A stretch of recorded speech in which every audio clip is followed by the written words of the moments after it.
उसके गले में कटे हुए सिरों की माला थी। वो खून से सने रणभूमि पर नाचती थी। स्वर्ग के सभी देवता उससे डरते थे। फिर भी वो दुनिया की सबसे पूजनीय देवियों में से एक है। यह है महाकाली की कहानी। और यह शुरू होती है अंधेरे से नहीं, बल्कि एक ऐसे दैत्य से जिसे मारा नहीं जा सकता था। दो राक्षस भाइयों शुंभ और निशुंभ ने तीनों लोकों पर अधिकार कर लिया था।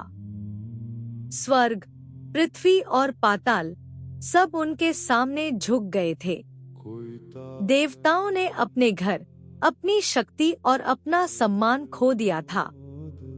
इंद्र छिप गए थे, ब्रह्मा असहाय थे, विष्णु हस्तक्षेप नहीं कर सकते थे, सृष्टि का कोई रक्षक नहीं बचा था। उनके सेनापतियों में था रक्तबीज, वो दैत्य जिसे स्वयं ब्रह्मा का अटूट वरदान था। उसके खून की हर बूंद जो जमीन पर गिरती, वहां से एक नया दैत्य जन्म लेता, समान बल, समान शक्ति वाला। उसे घायल नहीं किया जा सकता था, उसे खून नहीं बहाया जा सकता था। उससे लड़ने की हर कोशिश उसे और ताकतवर बनाती थी।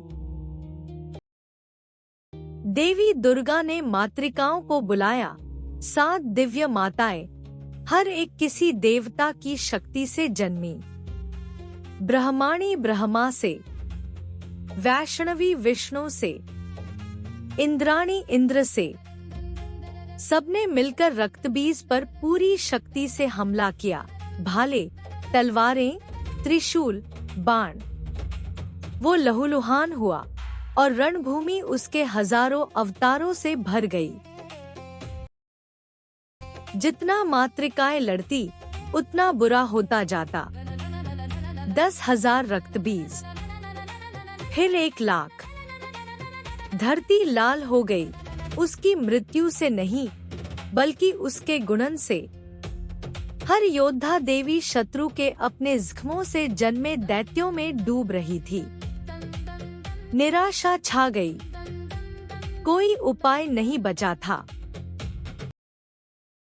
दुर्गा, अजय, शांत, सभी योद्धाओं की माँ ने कुछ ऐसा महसूस किया जो उन्होंने पहले कभी नहीं महसूस किया था। क्रोध, शुद्ध, अनियंत्रित, ब्रह्मांडीय क्रोध। पराजय का क्रोध नहीं, बल्कि उस माँ का क्रोध जो अपने बच्चों को डूबते देख रही हो और कुछ न कर पाए।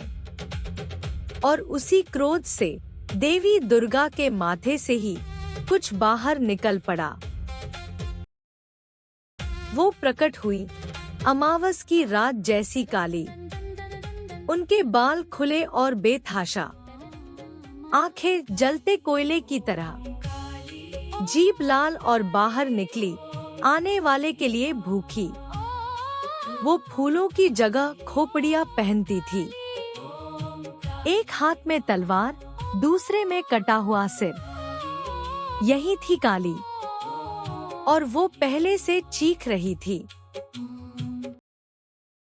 दुर्गा ने आदेश दिया, हर बूंद जमीन पर गिरने से पहले पी लो। काली ने सेना में घुसकर लड़ाई नहीं की, वो पीती रही। हर तलवार के वार के साथ उनकी जीभ ने खून को हवा में ही लपक लिया। रक्तबीज के अवतार जन्म लेने से पहले ही विलीन हो जाते। उसका वरदान किसी काम का नहीं था उस देवी के सामने जो खून को गिरने ही नहीं देती थी। बूंद बूंद दैत्य कमजोर होता गया, उसका शरीर खाली होता गया। उसका वरदान, उसकी शक्ति, उसकी सेना, सब उस अंधेरी देवी ने निगल ली। आखिरी प्रहार के साथ रक्तबीज गिर पड़ा। सृष्टि ने अब तक जो सबसे बड़ा संकट देखा था, वो खत्म हो गया। मातृकाओं ने जयकार किया। स्वर्ग से देख रहे देवताओं ने राहत की सांस ली। लेकिन काली नहीं रुकी। वो मारती रहीं। दैत्य के बाद दैत्य, लेकिन दैत्य तो अब रहे नहीं, और फिर भी वो नाचती रहीं। उनके पैरों से धरती कांपी, पहाड़ थरथराए, सागर उबल पड़े। वो अब कोई युद्ध नहीं लड़ रही थी, वो खुद युद्ध बन चुकी थी।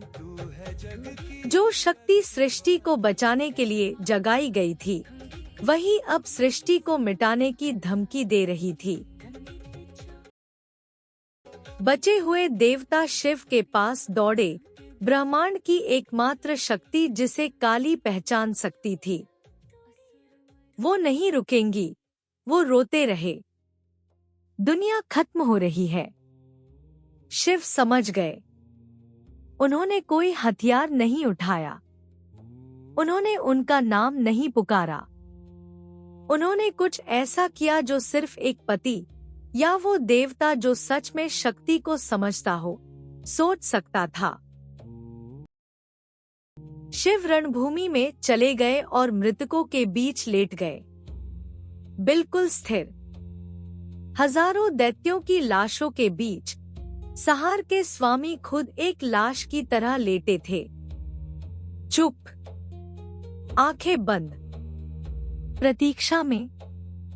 काली के पैर नाचते हुए एक के बाद एक दैत्य को कुचलते रहे, और फिर उनका दाहिना पैर किसी और पर पड़ा।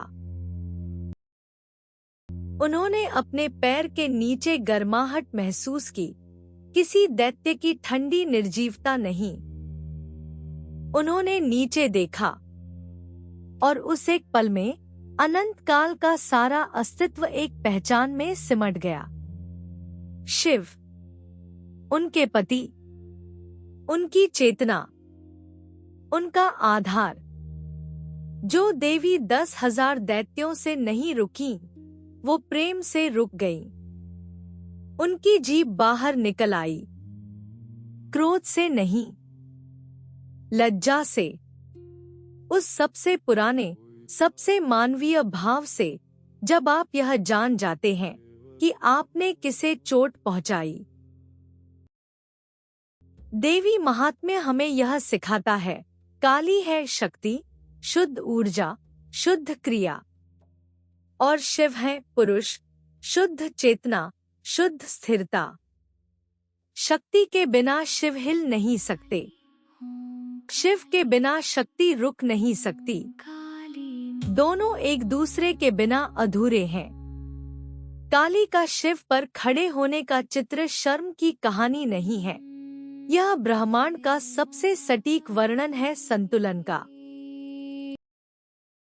जो देवी क्रोध से जन्मी थी, वही ब्रह्मांड की रक्षक बन गई। उनकी भयंकर रूप के बावजूद नहीं, बल्कि उसी की वजह से उनकी पूजा होती है, क्योंकि कभी कभी अंधेरे से लड़ने के लिए ऐसी शक्ति चाहिए जो उससे डरती न हो। जय महाकाली, जय माता दी।